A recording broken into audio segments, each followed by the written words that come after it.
using objective scoring rubrics by the Department of Public Works. So I have an alternative, and I guess I will propose that during item 10B later.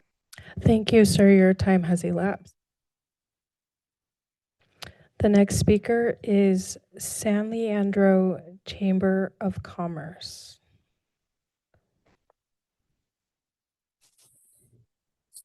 Hello, everybody. This is Emily Grego. I am the CEO with the San Leandro Chamber of Commerce. And I know we're supposed to talk about things that are not on the agenda, but I just have to say congratulations to everybody who was recognized this evening. Many of those who are recognized are chamber members. And so I just want to pause for a moment and just recognize how much industry contributes to San Leandro and its viability and everything that happens in supporting our community and so much more. So I couldn't be more proud to see so many chamber members recognized this evening. We've recognized them for, Business of the Year and so many other things, but it was just really wonderful. And then also Jan Watchison, who was a longtime volunteer at the San Leandro Chamber of Commerce. She is such a gem to our community, and she is a gem to the Senior Commission. So just want to say congratulations to everybody who is recognized. You all do so much for our community. I also want to invite everybody to a couple of chamber events that are happening. Number one, on a Thursday, we're having a tri-chamber mixer with Castro Valley and Hayward. Number two, we're having First Friday open for business at a local business here in San Leandro. Please register to get the location. And then third, Best of San Leandro is coming around the corner at the end of January. We are starting to promote all of the business. Everybody can nominate a business, and then it will also be open to the community to vote for those businesses. So please be on the lookout for the save the date and all of that information. And then, of course, reach out to the San Leandro Chamber of Commerce for any other questions you might have. But again, congratulations. Industry means so much to this community and brings so much. And I'm just very proud of everybody who was recognized this evening. Thank you. Your time has elapsed. The next speaker is Jesse.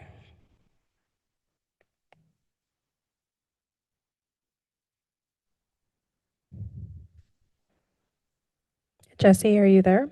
I am. My name is Jesse Rubin, and I'm a member of the League of San Leandro Voters. My comment today is about two ongoing questions. First, what to do about the report on Councilmember Aguilar and Councilmember Simon's behavior. And two, what to do about the FBA charges against Councilmember Acevedo. First, on the report. Just because Simon and Aguilar won't allow it to be released publicly doesn't mean you can't do something meaningful as a council to address its findings. I want to remind you that your credibility is tied to following the handbook you adopted. This is about governance, not politics. The fastest way to normal business or to business as usual is to address the issues at hand and then move on. The worst thing you can do is nothing at all. Second, on the FBA charges against Councilmember Acevedo. Councilmember Acevedo, I sincerely appreciate that you do great things in the community and are very well liked. You are also, of course, innocent until proven guilty. But even if you are not convicted, the evidence against you constitutes a breach of public trust and an ethical failure. Your continued presence on this council is dragging it farther into corruption and scandal. For the good of the city, please step down. Your failure to do so suggests strongly that you care more about your own ego than what is in the city's best interest. Thank you. Mayor, this concludes our raised hands on Zoom. So we will close public comment. At this point in time, we will move to our next agenda item, which is number 8. There are no hearings today, and similarly for number 9, there are no public hearings. We do have 2 action items. The first action item consists of a limited waiver of attorney-client privilege on some work related to the June 2024 Revenue Measure Tracking Survey results. And we've got Deputy City Manager Eric Engelbart here to present. And in short, what we'd like to do, because this request came from myself and from Councilmember Riveros Walton and perhaps from others, we just, if you can very briefly describe the item, and I know that you and I reviewed that document today, just so that there's some context about, we're not waiving everything about anything that's been done, but it is a very specific document, please. Good evening, Mayor and council members, and certainly Mayor Gonzalez, as you just noted, per that request that originated from yourself as well as Councilmember Riveros Walton, included in the packet tonight is a resolution for the council's consideration. If you all decide to adopt that resolution, it would authorize the waiver of the attorney-client privilege for the draft June 2024 community survey results. Just a little bit of further background on that. As you may recall, that draft document was prepared last summer in a year, or a little over a year, almost a year and a half ago, in June of 2024, per the direction of the City Council, and as part of the city's efforts at that time to explore the possibility of placing a revenue measure that could have appeared on the November of 2024 ballot. Now, if you recall, however, at the July 15th, 2024 council meeting, the City Council ultimately directed staff to cease all efforts associated with placing such a measure on that November 24 ballot. As a result, those draft community survey results that were derived from a community survey work in partnership with our consulting team, essentially that document was never finalized nor made publicly available.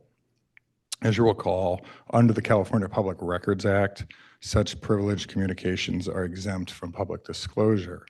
However, the privilege of exempting them from public disclosure ultimately belongs to the City Council, and that privilege may only be waived by the City Council. And so if you all were to decide to adopt by majority vote tonight that resolution in the packet tonight, it would release just that one document that would be made available to any member of the public seeking it.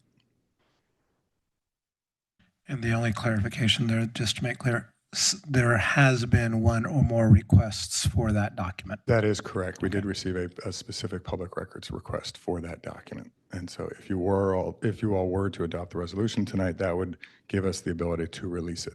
Okay. Are there any questions from council members about this? I will begin with council member Bolt. I think you want to ask a question. There you go. Thank you. Please proceed. So the request was for a document, and that's the document that we have the ability to release liability on. We're not going to or not liability, I'm sorry. We're not going to release anything else, and it will, and if this action goes through, it will give the requester what they want. And it's not like we're going to give up something else that they're not asking for. That's correct. The resolution is crafted that it's constrained to just this one record. And that record is really just it's a draft presentation document that summarizes the results of a community survey work that was conducted in the summer of 2024. Okay, thank you. That would be the sole document that would be released, correct. Seeing no other questions, we'll go to public comment on this item. Mayor, we have not received any speaker cards in the room. However, there's one hand raised on Zoom. Please proceed. We will close public comment in person, open public comment online. Douglas Spalding, you are the first speaker. Wow, very generous 3-0. It's now 2-0. Now it's 1:58. Well, I love a good mystery as much as the next person. And so I'm wondering why we're dancing around the question of who is it that made this request and for what reason? I'm going to guess maybe it's related to the Citizens Committee's efforts to put together this $150 million parcel tax, in which case, as I read in the item, I also would like to request a copy of the document because I have an alternative proposal. So I don't know if that's sufficient to make an oral request or if I need to make my request in writing and how and where I would do that. I will yield the remainder of my time. Thank you. The next speaker on Zoom is named Sarah.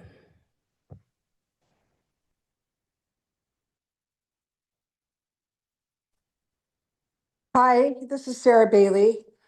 I oppose the release of data beyond what's already public, the results of any survey or community engagement performed by the city for the revenue measure it was considering. That information was collected on behalf of my elected representatives, not for every Tom, Dick, and Harry and every Evelyn, Stephen, Cat, and Ann, so they can sell their unjust, unfair, and dishonest so-called citizen-led parcel tax measure to the people of San Leandro. If you release that information, you have to take immediate action to release it to everyone, or you will show residents that you believe that only the wealthy and those willing to twist the truth should have the right to transparency, and that what they want trumps what's right. Thank you. Thank you. Mayor, that concludes the raised hands on Zoom. Okay, so we'll close public comment. And Madam Clerk, I'll come to you because I know that on our city website, if someone would like a copy of a document, they can request it. Is it on the city clerk page, the PRA? Thank you, Mayor. Yes, that's correct. We have a form on the city clerk section of the city's website where requests can be submitted. They can also be submitted via email to clerk@sanleandro.org. Thank you, Madam Clerk. Any comment on this item? Councilmember Bolt, please. And just to address the last one, this will be available to anybody. We're not scoping it down, saying only one person gets a copy. This is going to be available for the entire community. Anybody that wants it will have the opportunity to read it, correct? That is correct, following submission of a public records request for that document. Okay, thank you very much. Okay, seeing no other comments, I'm open to a motion. Councilmember Votis Walton. I'm looking at the actual action item. I'd like to move to item 10A. So I've got a motion by Councilmember Viveros Walton with a second from Councilmember Bolt to adopt a resolution to approve and authorize city manager as listed in item 10A of our agenda. Any questions? Any comments? Seeing none, please vote.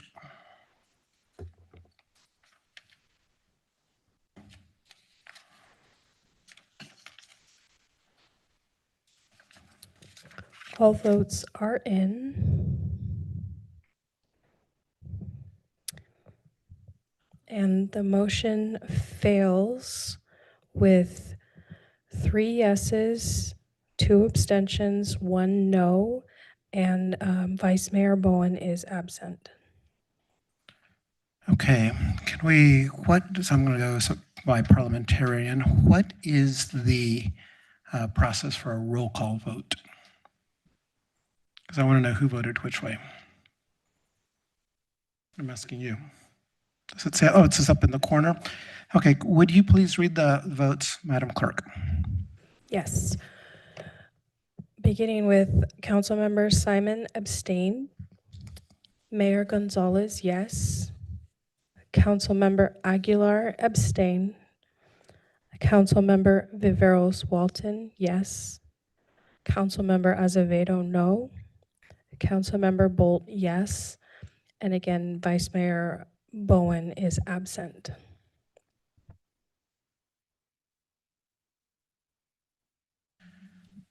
Okay, so just to be clear, for the record, I will be asking for reconsideration of this vote for our next meeting. It will come to our next meeting, which is our special meeting of December 8th. Okay, so we're clarifying with the parliamentarian with respect to when we will reconsider this vote.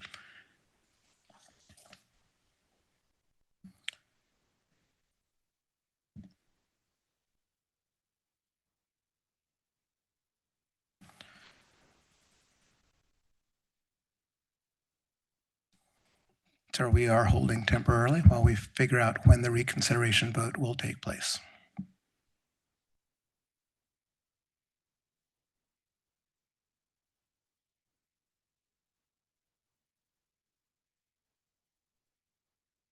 So we'll have a reconsideration vote at our next regular meeting.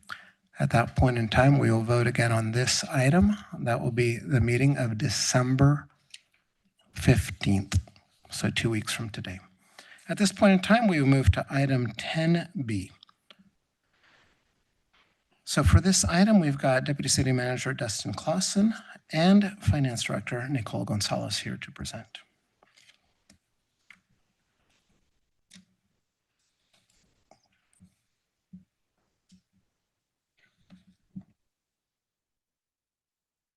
We're good.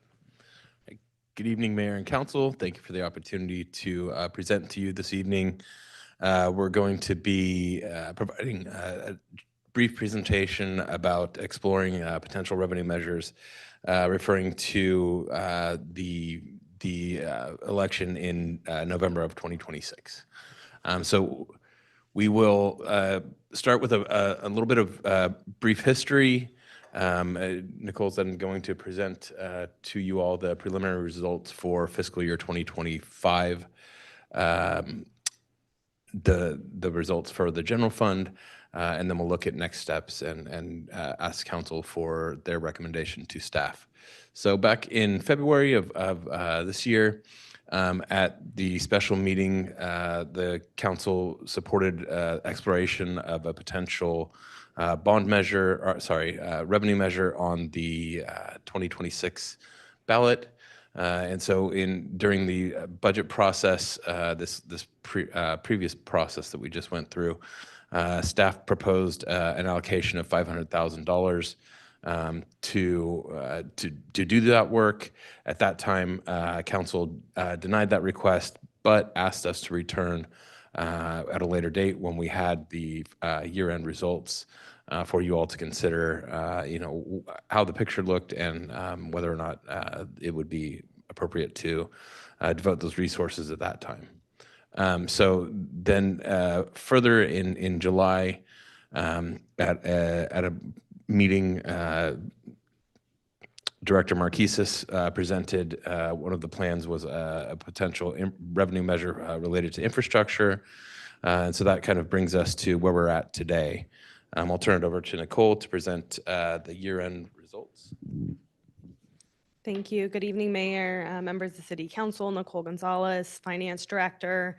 Wanting to provide an update. Back during the budget process, we did discuss with Council bringing back preliminary year-end results once they became available.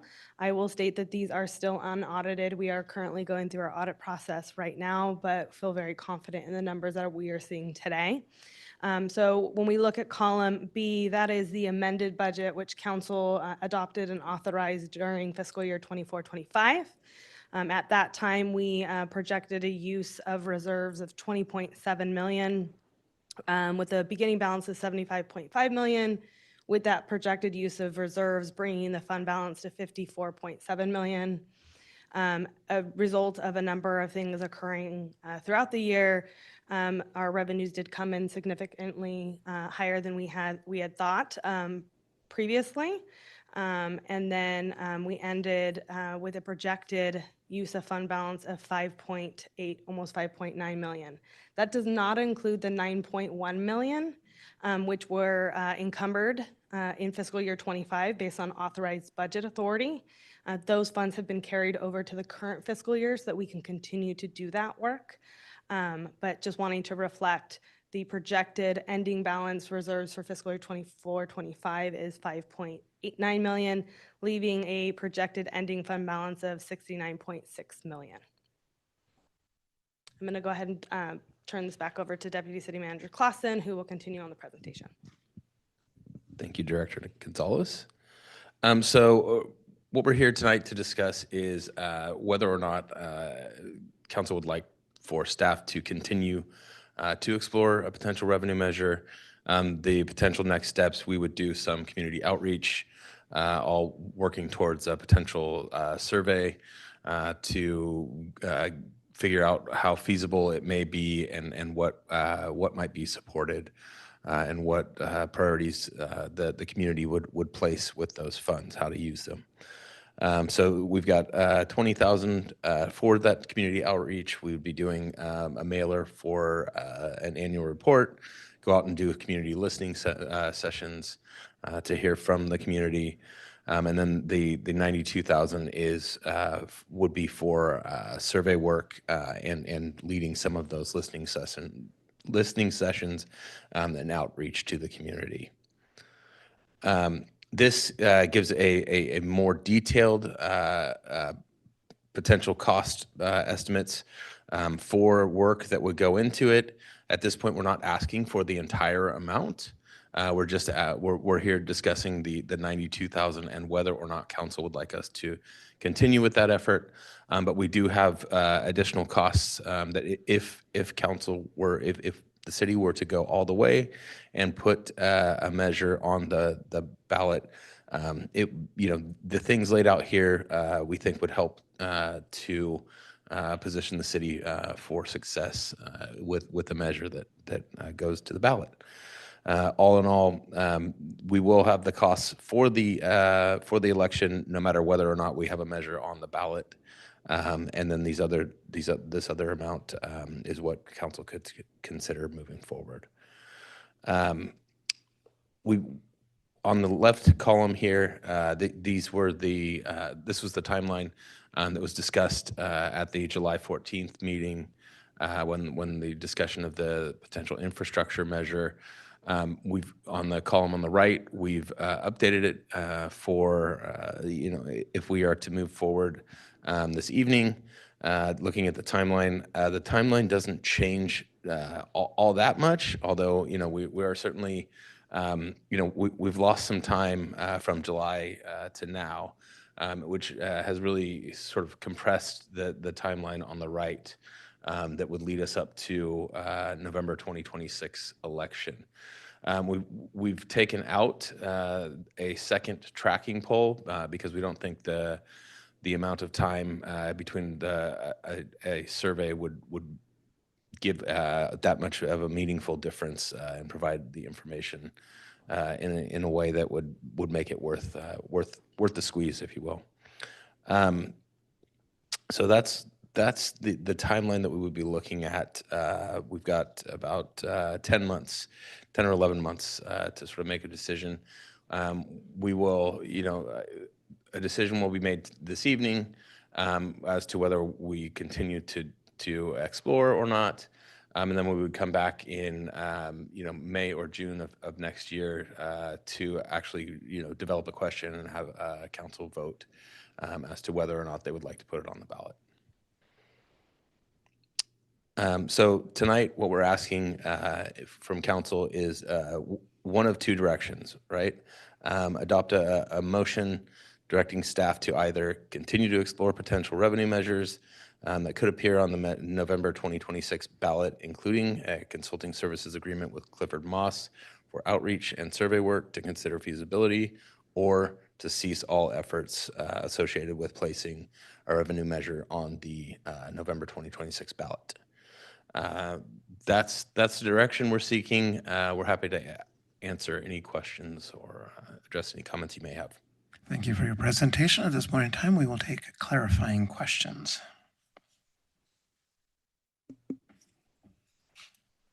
Councilmember Simon, please. Thank you for the presentation. A question for you. On your schedule on page 6, the conduct tracking poll is out for the current proposal. Is there any polling proposed? Correct. Yeah. So that would really be the next steps. We would go out and do a survey.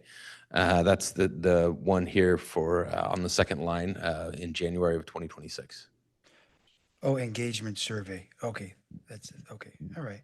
And then your slide, let's see, your financial slide 3.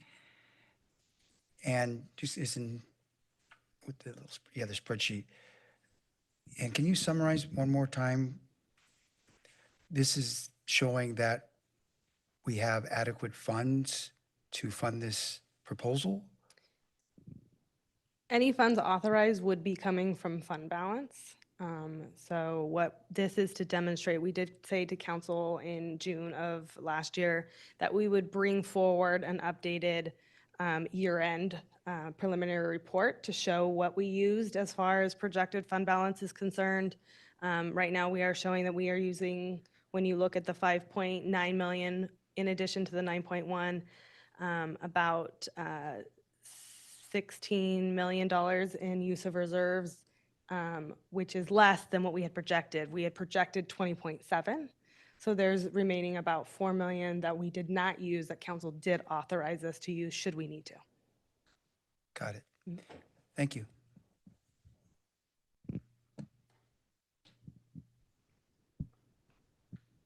The next person is Councilmember Acevedo. Thank you for your presentation. When did we take the poll last time when the community denied, didn't want to put the measure forward? Sorry, excuse me. When did we put it forward last time, the poll? I would look to Deputy City Manager Engelbert for that information. Thanks, Councilmember Azevedo, for your question. That was conducted in June of 2024. June of 2024 was the last time we took a poll. That's correct. Okay, thank you. Councilmember Bolt. Yes, it's on this slide. So what I'm hearing is we projected to go 21 million, but we're 16 million. But this is of reserves. This isn't, so we're taking out of our reserves to do this. So it's not like we need to keep that reserve up so for all the other good reasons. And so I think for us, we need to make sure that we're using these reserves in the correct way, but it's not a surplus of money. We are taking down our reserves to do this. What I would clarify is the $92,000 that we are requesting this evening to continue engaging with the community. That is already currently authorized as part of an existing contract. So it would not change the fund balance as you see it today. In that 9.1 million that you see that we said carry forward, 92,000 of that is already included in that as part of an existing contract with Clifford Moss. So in essence, we could save $92,000. We could if council chose not to authorize. To move forward. So we're going to have one bit of clarification or expansion by City Manager. Thank you, Mr. Mayor. I just wanted to clarify your question. Dustin, if you can go to the total cost with the 300,000s on there. So Finance Director Gonzalez's answer is correct. That's only because of what they're asking for to spend today. But as this slide shows, if the polling is successful, if we go all the way, it's all of this, and that's where the number gets a lot bigger. So I just want to super clarify that record. So we have already, excuse me, we already have an existing allocation for the cost, the 92,000. And so depending on what happens at the end of the 92,000, you're just telling us we may end up spending more. Excuse me, at this time, are you looking for generalized direction, or are you specifically looking for direction that authorizes all of that? No, we're not looking to authorize the entire 321. We'd come, like last time, we'd come back and say the polling tells us that the community supports or doesn't. At that time, you can tell us to move forward or not the long run. Really today, it's to let you know that we would, if you were to tell us to continue with this work, with on the path of hopefully placing a revenue measure on the November 2026 ballot, we would spend the 92,000 that is already authorized. We would work on the outreach $20,000, and we would then come back and see how it continues. Or today, you tell us we don't want to put a revenue measure on the November ballot, so cease that work altogether. Thank you for the clarification. Councilmember Aguilar. I just had a question with regards to this. I mean, I know the city of Berkeley kind of ran two measures simultaneously, Measure FF and Measure EE, one was citizen-led, the other was city-led, but the city-led bond prevailed. So I think in this sense, the citizen-led has specifics of what they would like to address. I think the city-led would, we would conduct with the community and have the speaking sessions. Do we, I know it's kind of tough to say, but I think what you're saying is we already allocated $92,000. With the projected costs, we would somewhere in the ballpark, are you saying need to get from reserves $229,000, 229,500? If we were to execute things as as shown here, yes, that's essentially what we would end up. Uh-oh. That's essentially what we would end up doing is looking. If we went and did a survey and we felt that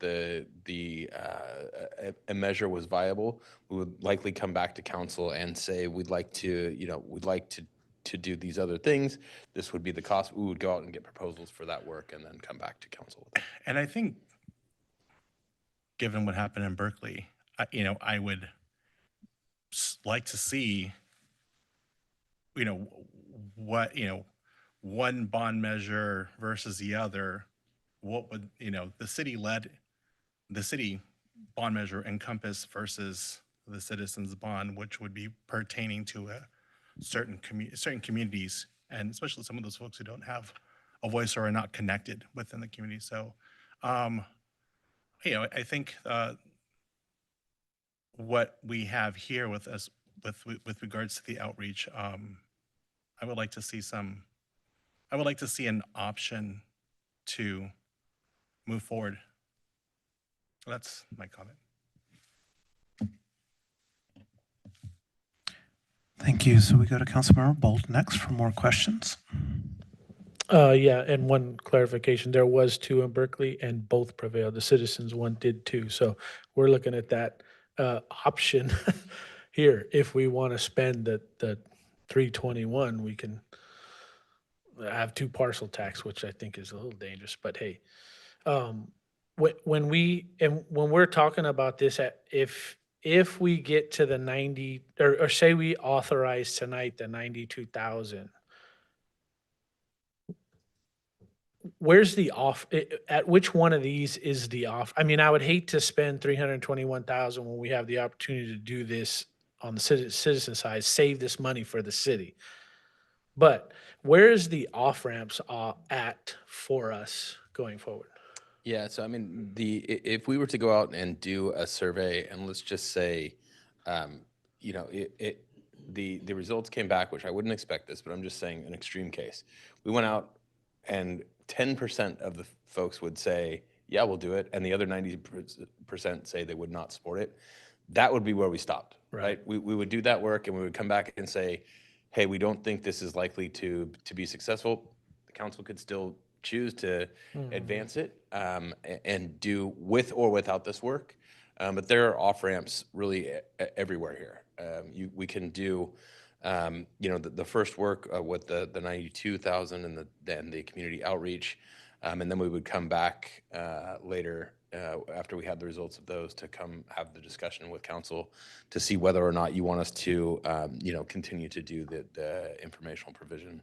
Okay, I appreciate the answer, but looking at this and being a part of these things in my daily job, I personally feel like community, we send the survey out. Yes, I agree. That's the off ramp. But after you pass that and we think we're going, we're all in. When we start doing outreach and you got a couple of naysayers that show up and say, no, I doubt we would then decide to stop, doing the mailers. We don't know what's going to happen. We're not going to stop. Online informational provisions. None of these are saying, none of these would be triggers back to us as on council or in city. Your guys' daily jobs, do it every day. Nothing would be a signal back to you to go, oh man, we might want to pause. This isn't going to go well. Where So once we say yes to the 92,000, we may spend another 20, or we would spend another 20,000. At that point, we'll really have to make a decision. But then we're at $100-something thousand, and we're making a decision where we could just say now, let's let the community, let them spend their money. That's it. Councilmember Simon, please. Just a clarifying question. Looking at what other cities have done around, I heard some Berkeley information and here, some Berkeley information there. Does staff know? I mean, I think I know, but I just want to understand what happened in Berkeley, what the citizen measure versus the city measure? Yes, so there were two very similar measures on the ballot in 2024 in Berkeley. They were designed a bit differently, but the intent was very similar to rehab deteriorating roads in Berkeley. The city had their sponsored their measure, which ultimately was approved, and then the citizen-led measure was not approved. It did not get passed. However, they, I know, had language that would have given preference to, I believe, the city-led measure if both had passed. It wouldn't be both, but the city-sponsored measure did pass, and they were able to get the funding. Okay, thank you. Next question is polling. And I see as a next step, where is that slide? Oh, $20,000, the outreach. That's what the cost for polling is? No, the polling is included in the 92,000. Oh, it's in the 92. Correct. Okay. Approximately how much of that 92 is polling? The majority of it. Okay. Has there been exploring other cities around, well, stepping back a little bit, we all know we need the money here. Approximately how many millions of dollars are we short, the deficit?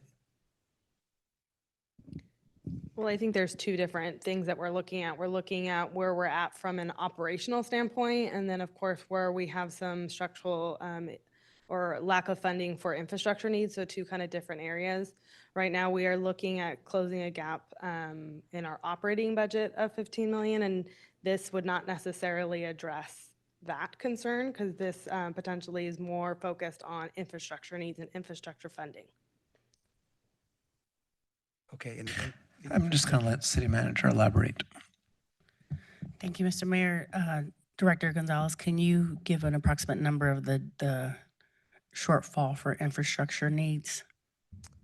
I can get that information, but we are talking probably in the 100 millions because we're talking about both roadway, we're talking sewer, we're talking also buildings, facilities, parks as well. All of those are included in the city's infrastructure as well. I just want to make sure I heard that correctly. You said hundreds with an S, correct? Hundreds of millions. Okay, so our roads, I think, are at least 250. So we're upwards over 300 million. When you say hundreds, it's I'd have to look at the data. Okay, I don't it's want a to lot. provide an inaccurate It's a number, big- but it's a I'm big- happy to do okay. that and provide that information to council. okay. It's a big number, It is a very large Yeah, number. and Yes, the I city is a very recognize that. old city with very old infrastructure. right?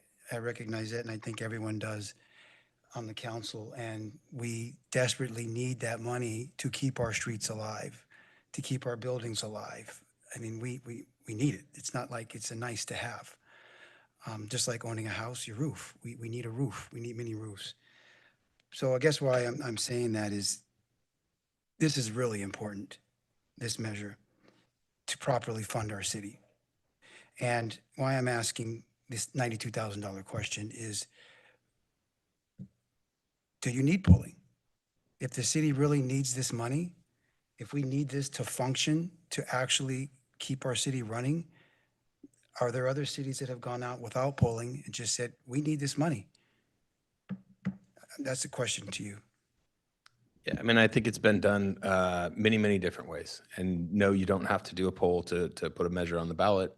It just helps to make an informed decision, right? It gives us a temperature check of the community, what levels they may support a tax and what may be more than they are willing to bear. And you can kind of get some information to make educated decisions off of. But certainly, I have been a part of placing measures on ballots that we didn't do any polling on, and they have been successful in some cases and not in others.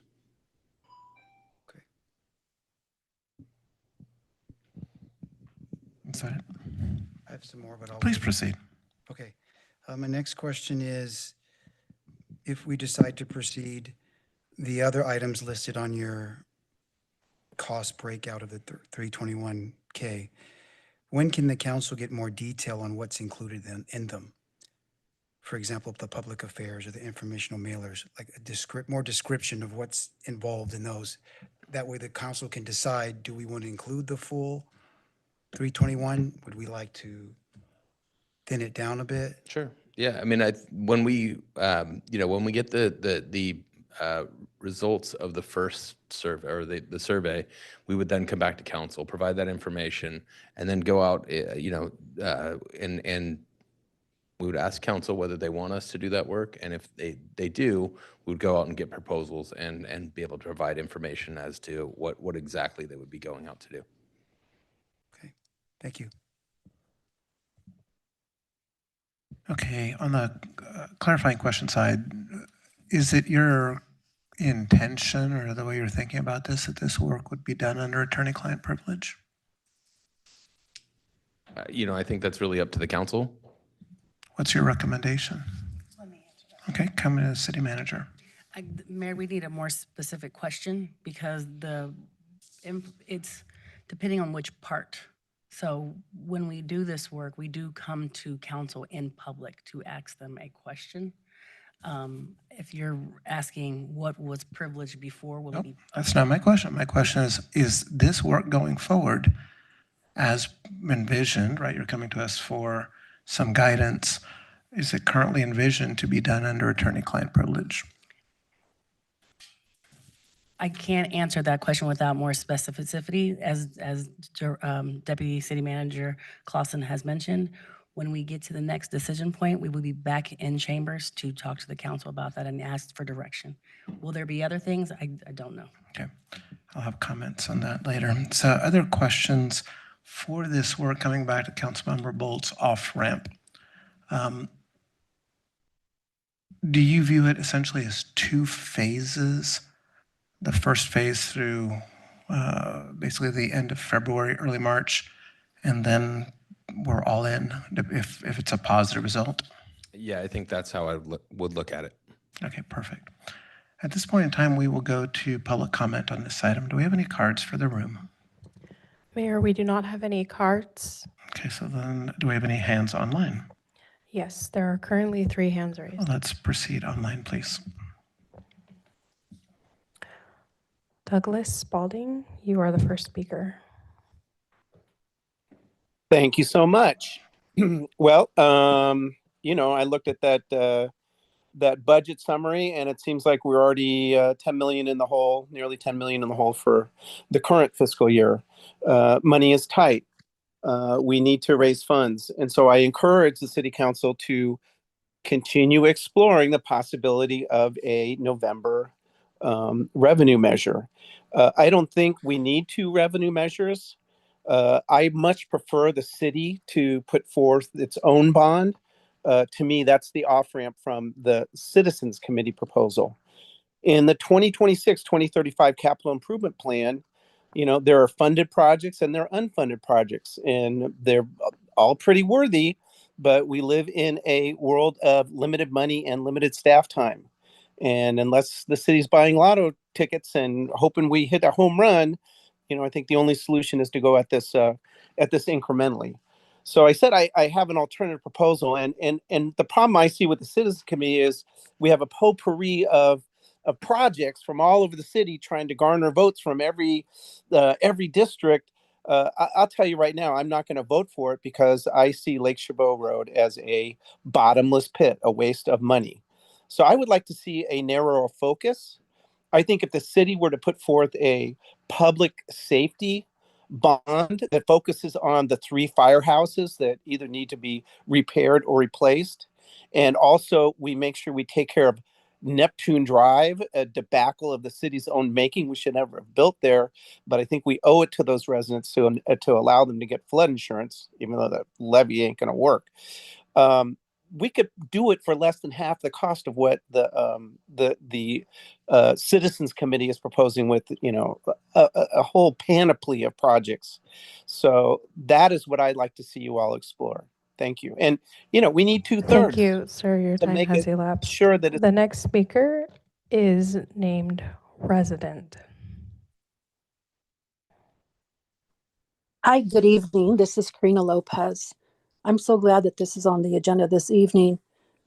Historically, these polls have been important to inform what the public's willing to pay for, how much, what the priorities are. So without this, going into doing a polling and, really exploring and actually investing the money, and I know it's a lot of money to do overall, it's an important investment in ourselves. And I hope that you'll go forward with this. I do hope also that any results that are posted publicly. The city can only do the informational campaign portion of the work. The community at large has to do the actual campaign to the public. So that information is important for the public to work with and know how to posture campaign literature that is mailed out to the community. So please do consider that as well. Our needs are very big, and there are certainly many throughout the community, and we really owe it to ourselves to invest in ourselves. And I think that if the polling gets it right, and I believe it would with this consultant, that we can really be informed and really know what the community and how much the community is willing to pay to meet that threshold, which is obviously very high. But we've done it before in terms of getting the voters to yes. I think we can do it again. Thank you. Thank you. The next speaker is Sarah. Hi, this is Sarah Bailey. I believe San Leandro residents would vote for a public safety and roads revenue measure that would rebuild the Manners Fire Station on Fargo and repair and rebuild roads throughout San Leandro. Don't bother with a survey. Everybody knows that's what people want. Use that money for a campaign that informs residents. Community leaders like myself stand ready to call meetings, knock on doors, phone bank, ask our firefighters to help, because no one can resist a firefighter. The Manners Fire Station is falling down behind the ears. We need 15 to 20 million to replace it. I say for the people here and at home, because you guys already know the score, San Leandro's roads rank lower than those of only a couple other cities in the East Bay. We need 15.5 million each year for decades to improve them just a little bit. By the way, Lake Chabot Road included in that tax measure would eat up all of that first year's money. I say go for 5 years worth, rounding up to 80 million. That puts us at 100 million total, not too bad, and with the potential for real progress. Safe places and pathways for people to walk is a top priority for everyone in San Leandro, from families to seniors. Everyone wants our roads fixed. The people in the manor need our help. I am confident that a public safety, roads and sidewalks revenue measure that is fair, that supports everyone in San Leandro at once, will win enough votes to pass. Please just do it. Thank you. The next speaker is Jenny Madsen. So thank you.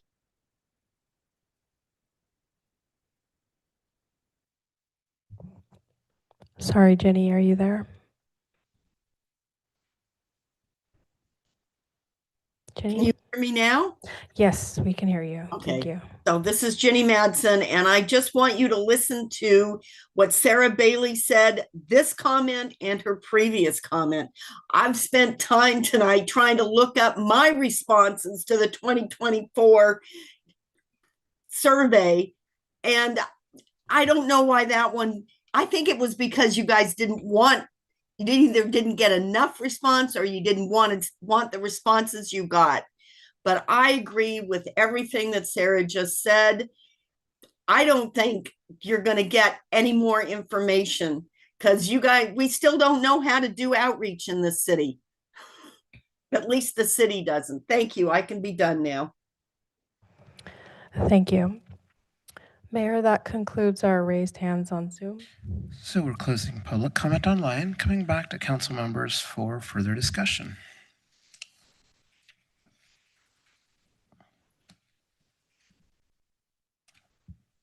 No discussion, no comments. Councilmember Aguilar. Thank you, Mayor Gonzalez. I think, with regards to this idea of a ballot measure to support, whether we call it public safety or what have you, we need to fix our streets. We have aging infrastructure. I mean, I think we have over $350 million in unfunded infrastructure repairs and, with ongoing maintenance with regards to that. We have our fire stations that need repairs. We have a police department. I mean, the police building, the police officers in the basement have to duck to go into the restroom. And, I've been down there and just the smell of what that entails. I think there's a lot that we can do with regards to public safety. I think, we need to, I think City Hall, we need a new City Hall, a new police station, all of our fire stations replaced. I think that's what makes the city a safe place and also to repair our streets. But, we have to gain the public trust and work together to figure out, we have folks who are saying what we need, not a select few just speaking out of like, hey, we need certain, fixes in our area without polling, with other folks who don't have a pulse on the city or, how to speak to the city and outreach in multiple languages to find out what really matters to the community. I think public safety is one of the main concerns. And I think, we have a pulse on that, there's with our response time and compared to other cities. I think we need to make sure that we're working together to put forth a measure, whether it be a user utility tax, a bond measure, a tax measure, figure out what that looks like.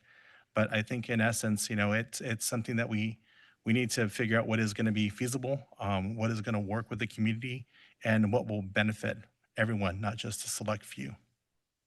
So I would support continuing to explore potential revenue measures that could appear on the November 2026 ballot, including a consulting services agreement with Clifford Moss for outreach and survey work to consider feasibility.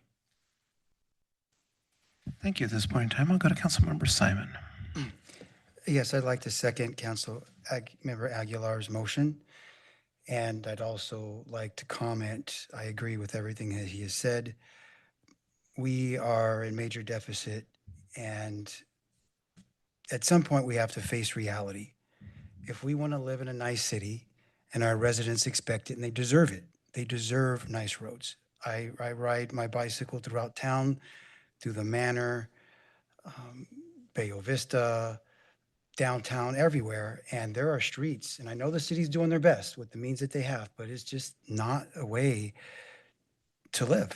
I mean, we should imagine your driveway at your house crumbled, just gravel everywhere in your driveway of your home. Imagine that. That's not a way to live. So we really have to take care of our city. And the longer we let this go, the more expensive it gets. I think that's one of the things that we're kind of missing here. If you do not fix a road, the longer you wait, the costs keep going up and up and up. And that's something that we're not really realizing. I know I've heard it from staff. I've heard it. So Sheila, thank you for constantly reminding of this. And we just want to take a little bit of it. But taking a bit, we're never going to catch up. We're never going to catch up. And it's time. At some point, this council has to take a stand at some point. And if that means we're not reelected, so be it. But let's do the right thing.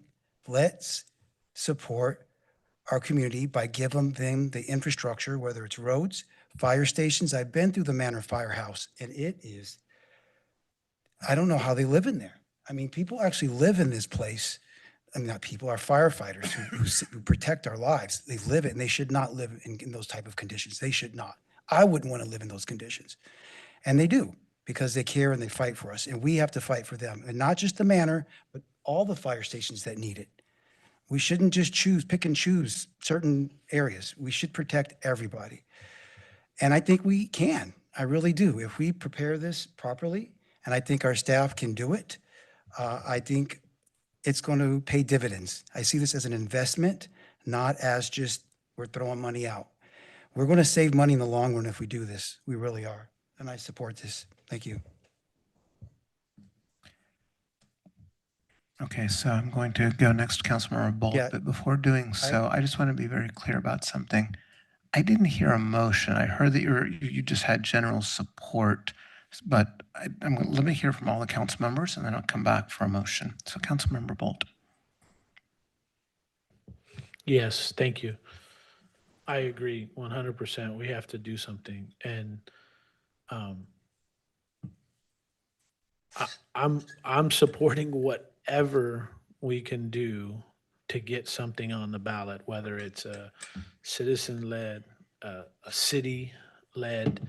It doesn't matter to me. We're failing the community because we don't have the resources. Everybody wants to do their job, but it's so hard to do your job when you don't have the resources. So asking the community for more money, no matter who asks, we see it time and time again across the Bay Area. You put a bond measure, you put something in front of the community, they vote yes. They feel these roads are crumbled. But I have a question to you, city manager. Is this something you guys are willing, like if we go down this path and all the work that goes in, because it's not easy, and you're gonna have to, some things are gonna have to be pushed aside to do this. Is this something you guys really want? Because I support whatever group, it doesn't matter to me. We need to get you guys some funding so you can go forward. So is this something you guys really want to do right now? Is this something?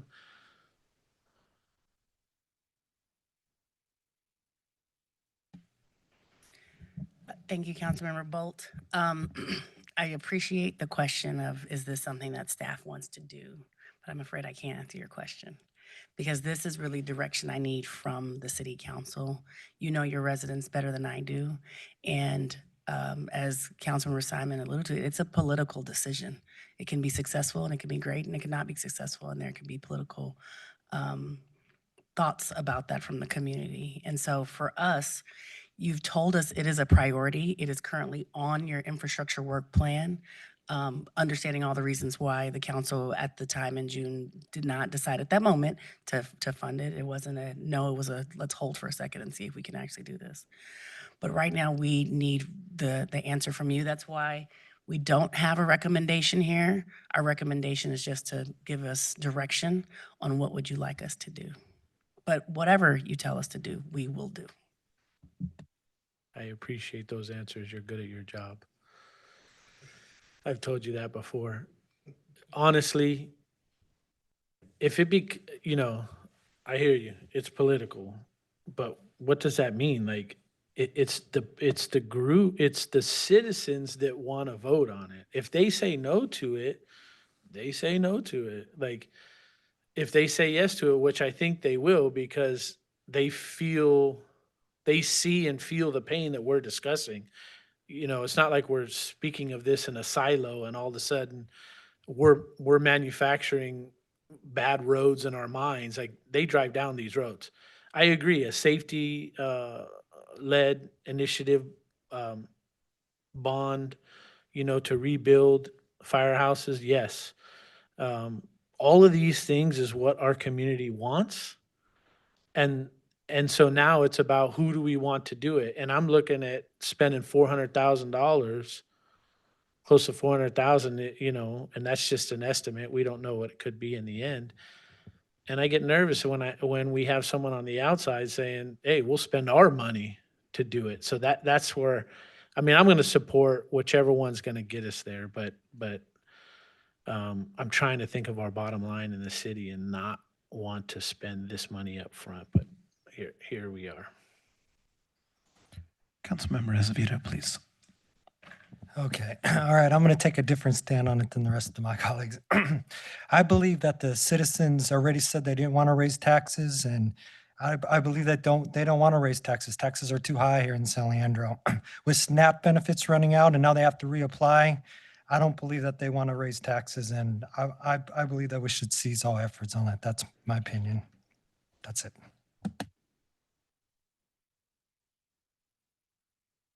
Has everyone spoken that wants to speak? Okay, so what I'd like to do is offer my own thoughts on this. I think it's really clear that we have hundreds of millions of dollars of need. One of my first commitments was to make transparent to the residents of San Leandro the total cost of running a city. And I think that as we've dug in, we have serious things that we need to address, and that only can be addressed with money. I think that polling is instrumental in assessing what residents would be willing to pay for. Would they be more likely to support a utility tax? Or would they be more willing to support a parcel tax? Would they be more willing to support an increase in sales tax? You only learn that by talking to residents, by polling residents. And so I think it's paramount that we do that if we're going to have the city put a ballot measure potentially on the November ballot. We may learn, for example, that, yeah, they'll support a tax, but only support a tiny tax that raises $50,000, $100,000, in which case I would never support spending $400,000 to convince people to raise $50,000 a year for the city. That'd be silly. So I think understanding where residents are, what they're willing to support. We know that they support public safety. We know that they support infrastructure, roads. Survey after survey after survey shows that. But that's not really the question on the table. The question on the table is, how much would they be willing to pay to address some of these issues? And perhaps what controls would they want in place to make sure that when we pass a tax, that it gets used for those purposes. That all being said, I am supportive of a measure to further explore, right, to let this run for the next couple of months, propose to run through those $92,000. We've already have the money in a contract. Let's explore. Based on what we learn at the end of that exploration, we can meet again in these chambers and have the discussion. With that in mind, Councilmember Azevedo, did you have another comment? Please proceed or ask your question. And then I'll come back to Councilmember Aguilar. Okay, I just got a quick question. In June of 2024, how much did we spend when we didn't have the votes for it? The polling wasn't in our favor. Was it 300 and something thousand then also?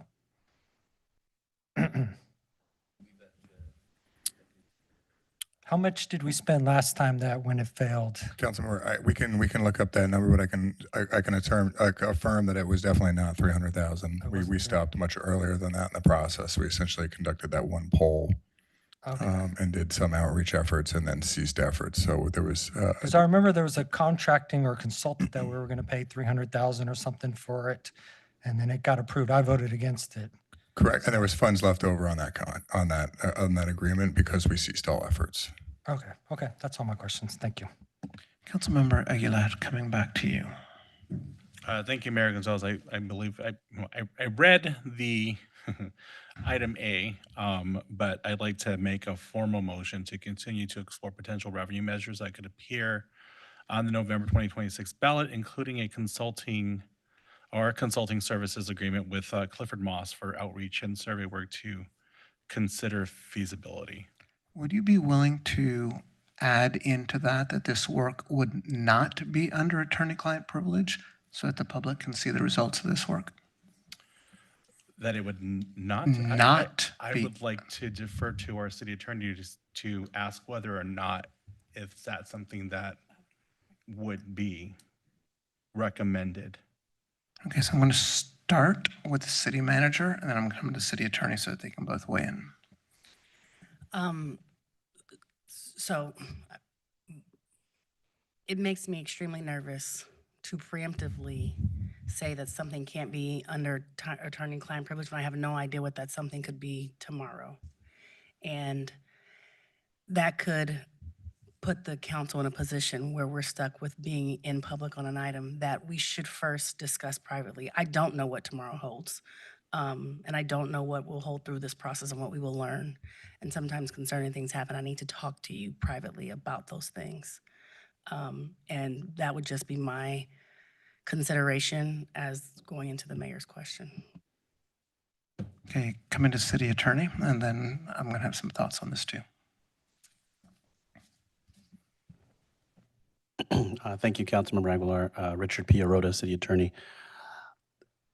My only comment to that is, and it's not in conflict with your city manager's advice, is that this, whatever's attorney-client privilege, would need to be spelled out in the contract.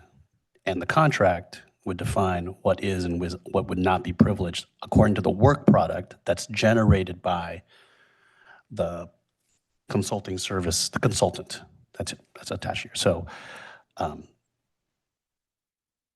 I think to the city manager's point, we'd want to be specific, if that's the council's wish, and explicit about what and what would not be under a privilege. Thank you for clarifying that. So I would like to move forward as is without releasing attorney-client privilege, just to, with But regards I want to to. be very clear. I'm sorry. This says nothing about the work being done under a client attorney. I understand, Are but that's you my motion and adding it stands attorney? as is. I have the floor. Thank you. It stands as is. That's my motion. Is there a second? I'm clarifying the question. This says nothing about attorney-client privilege. Are you saying that this work, that should be modified so that it says the work will be done under attorney-client privilege?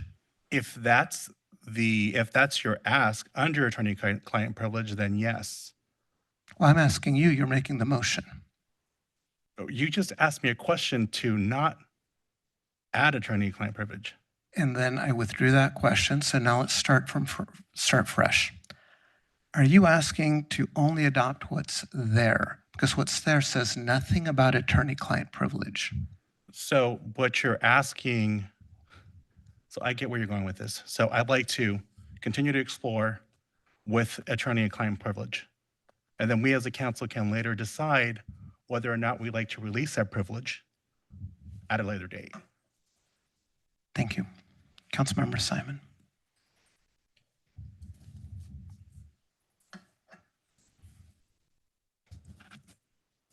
Two parts. One, I think I want to second that, but I got a few questions.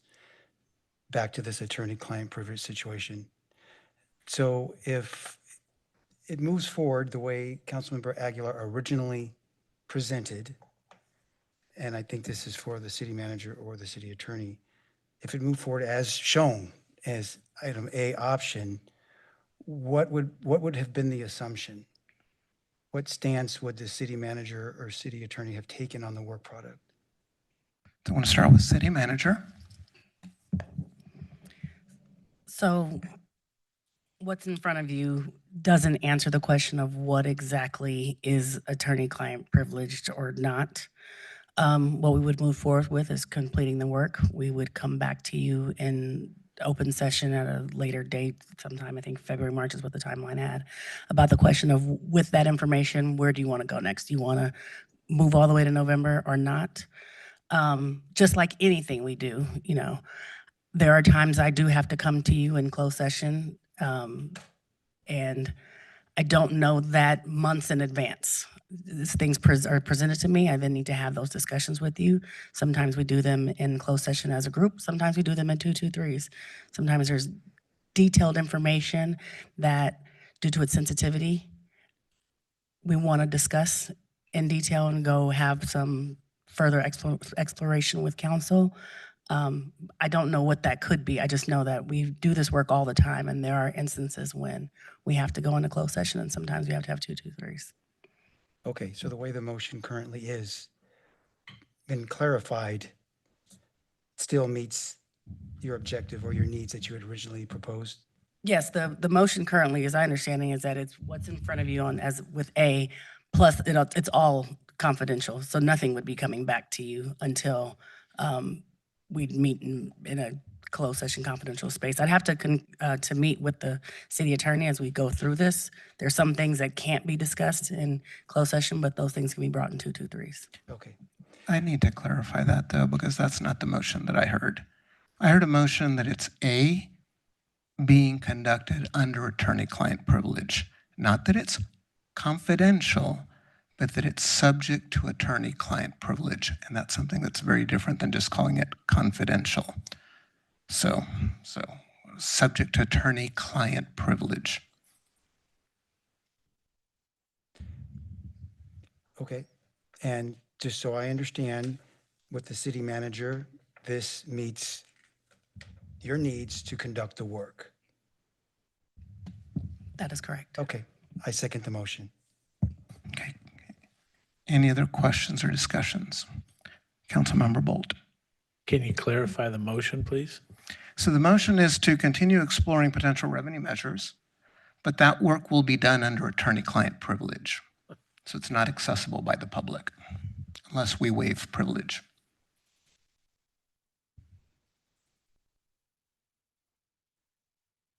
Any other questions? So I've got some questions if there are no other questions. Okay, so I'll begin. What is the legal basis for saying that work that's not done in anticipation of litigation can be subject to attorney-client privilege?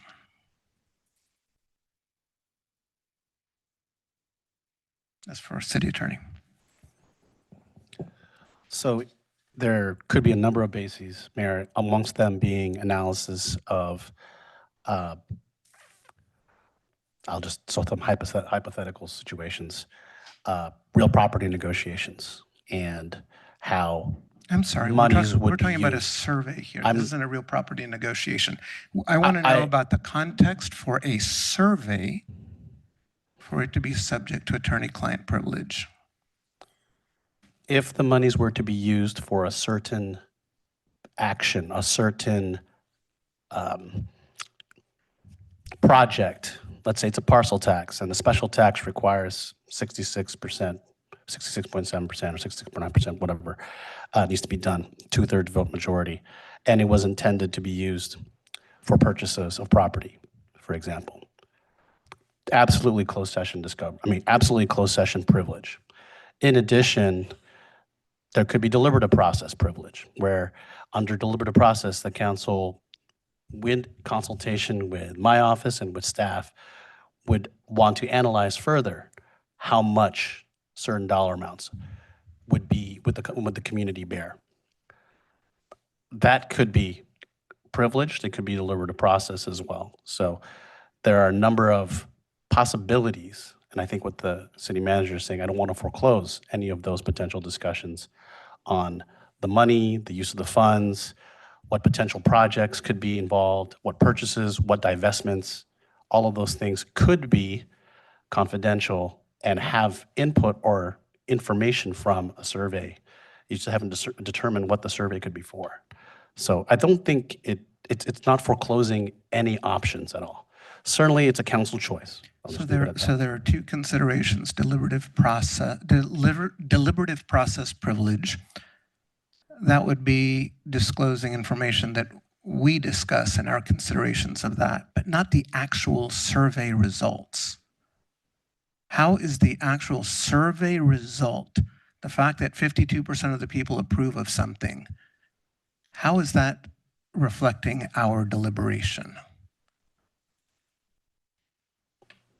Well, of course, as we sit here now, I can't say that it is, but I think that in consultation with your consultant, you may ask a number of questions. What if this, then this? And some of those possibilities could certainly be worthy of consideration that could be privileged. because it involves, again, some sort of negotiation. So attorney-client privilege, attorney work product privilege, and it's my understanding that that only applies to when there's litigation or anticipated litigation. Is it broader than that? No, but I certainly think that if the council were to choose some possibilities that could be controversial, again, I'll just use a hypothetical as it pertains to investment in property or not, or taking some investment out of property to fund something else, that could be a possibility. But we're not making investment decisions here. We're talking about survey results of a possible tax on property. Can you point to other examples where doing survey work has been considered in anticipation of litigation when you're thinking about passing a tax measure? I don't think that I have anything on the top of my head, but certainly work product that generates risk management, that generates potential risks, certainly. So I'll just state publicly that I am very concerned about the potential misuse of attorney work product privilege to cover survey work. Councilmember Riveros Walton. Seeing that we're nearly at the end of our time, I think I would like to provide some feedback in terms of the presentation of the June 2024 survey results. I think those were really general, and I didn't really get a really good idea of kind of where were some of those points. So just in terms of the presentation, should the motion be successful? And actually, I don't know that there was a second. There was a motioner, but not a second. There was a second.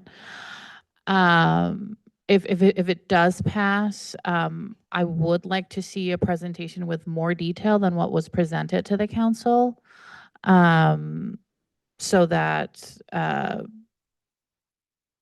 anyway, so somewhere in between, something more detailed than what the presentation that we received from the June 2024 survey results that I think could get to kind of being more transparent with the community about the findings, and let the community explore those findings in a detail that is appropriate for that level of analyzing and or just deciphering what was in the survey results. And I would actually, we're almost at the end of our time, so I'm tempted to. Can I just ask, so just to be clear, I 100% support a revenue measure. I 100% moving forward with this idea, but I cannot support, especially given today's vote, I cannot support a survey process where we refuse to be transparent with the public. I do not believe that this work is covered by attorney-client privilege. I do not believe that a survey is covered by deliberative process privilege, period. I don't believe that. And what I saw here today is an unwillingness to share with the public information that's 2 years old. So I have no reason to believe that we will share that information with the public in the future. I will support a motion that says it's done outside of attorney-client privilege, but I will not support a motion that says it's done under attorney-client privilege. So I'll make one final ask. Would you be willing to change your motion? Okay, I see no interest in making this fully transparent to the public. Any other interests? So please vote.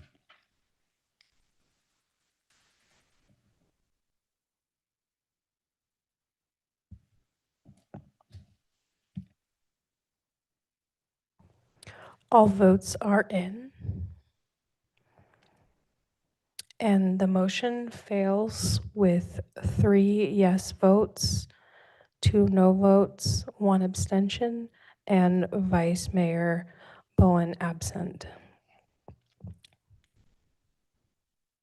And so to be clear, I will be moving for reconsideration of this item at our next scheduled meeting. Madam Clerk, you should anticipate an email from me on that.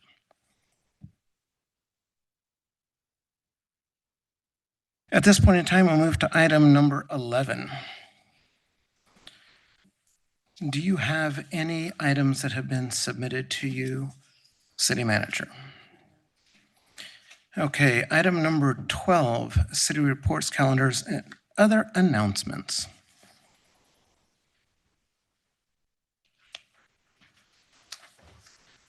Councilmember Aguilar. Thank you, Mayor Gonzalez. So on November 20th through 22nd, I attended the National League of Cities City Summit in Salt Lake City, Utah, which I paid for out of my pocket. So I attended the opening general sessions. I attended HELO, the Hispanic Elected Officials meeting. I also attended the Housing as Economic Strategy, Aligning Growth, Affordability, and Opportunity with regards to housing and homelessness, and what Bridgeport did to help change zoning codes on waterfronts and industrial areas to help bring in residential, bring in affordable housing and just housing in general. I also attended the LGBTQ local officials membership meeting where we talked about preemption of local LGBTQ initiatives, the gender ban on affirming care, a flag ban that happened in the state of Utah, where Utah found a loophole to basically present their own flags and put their brand of, I believe it's a iris on their flag to promote at City Hall. So they have a transgender pride flag and a LGBTQ pride flag. I attended the League of Cities receptions, opening and closing receptions, and I will consider, I will be still on the board as the immediate past president for the LGBTQ LO, since my president of LGBTQ LO put in his resignation due to time commitment and some other overlapping issues on his agenda. But I would also like to announce that today is World AIDS Day. We remember the loved ones we lost and uplift every person living with HIV. And I just want to be clear that our community didn't survive decades of stigma, neglect, and loss just to be dragged backwards by this current administration and their hateful, ignorant regime while they tried to slash funding, undermine science, and erase LGBTQ plus people from public health conversations. We kept fighting, and we will continue and keep fighting. Today, we honor resilience, demand justice, and refuse to ever let bigotry guide policy again. We're still here, and we're still unbreakable. Those are my comments. Thank you.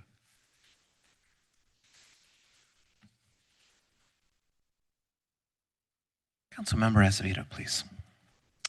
Okay, I also attended National League of Cities in Salt Lake City. I attended meetings about drones in action, practical innovation for cities and towns, how they're using drones in different cities to identify where there's garbage or potholes while they're being considered on people's privacy without looking in their backyards and making sure that they're doing proper privacy. And I also attended building bridges through service, how volunteerism strengthens communities. I also attended supporting after-school programs in your city luncheon. Building a better system to respond to homelessness. And also the Dignity Index overview and applications. Those were the meetings I attended at National League of Cities, and then I also attended my commission meetings on November 18th, the Operation and Maintenance meeting for EBDA, and then on November 20th, I attended the commission meeting for EBDA. That's all. Thank you. Councilmember Bolt, please. I too attended National League of Cities. Some of there were many each day, but the power of the people, how workforce investment drives community outcomes, just focusing on local leadership and the way we could help revitalize. Building bridges through service, which was volunteerism, strengthens communities. So me and Brian did that. Workforce development, innovation, ways to innovate the workforce to be excited about going to work. And you know, we do a lot of great things here in the city. I know we do. And I've talked to the city managers about a few little things that they've brought up, and I was happy to hear that some of the things we do are the same things they're suggesting.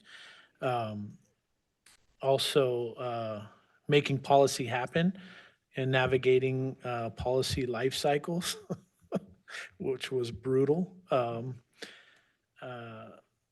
Bridging our divides, strategies for civil leadership. That was a great session, and it spoke about diversity, but it really spoke about how councils can work together. And we failed tonight, flat out. Didn't pass nothing. We had a great time here with our community, and did some great awards. And I love that. I really do. I wore one of my favorite sweaters. And then immediately after we did this. So I also attended my Alameda County Veterans Commission and the Fire Commission. A lot of good work going on. And I look for the brighter days when we work together to get some good stuff passed for our community. Seeing no others in queue, I'll just highlight three quick things. First, want to congratulate First Presbyterian Church of San Leandro on the 100th anniversary of their sanctuary, literally 100 years ago. It was so nice, gave a proclamation and saw so many of the congregants who were part of the April Showers program. So it was nice to make that connection. Really grateful for city staff and for the team at Spectrum for putting together an excellent Wednesday before Thanksgiving meal. There were about 200 meals served, both takeout and in the room. There was live music. Thank you, Councilmember Bolt. I know you were there. Councilmember Votis-Walton, I believe you were there also at the cleanup. So thank you for all of your help and the many volunteers who supported city staff. Also had the opportunity to speak at Leadership San Leandro.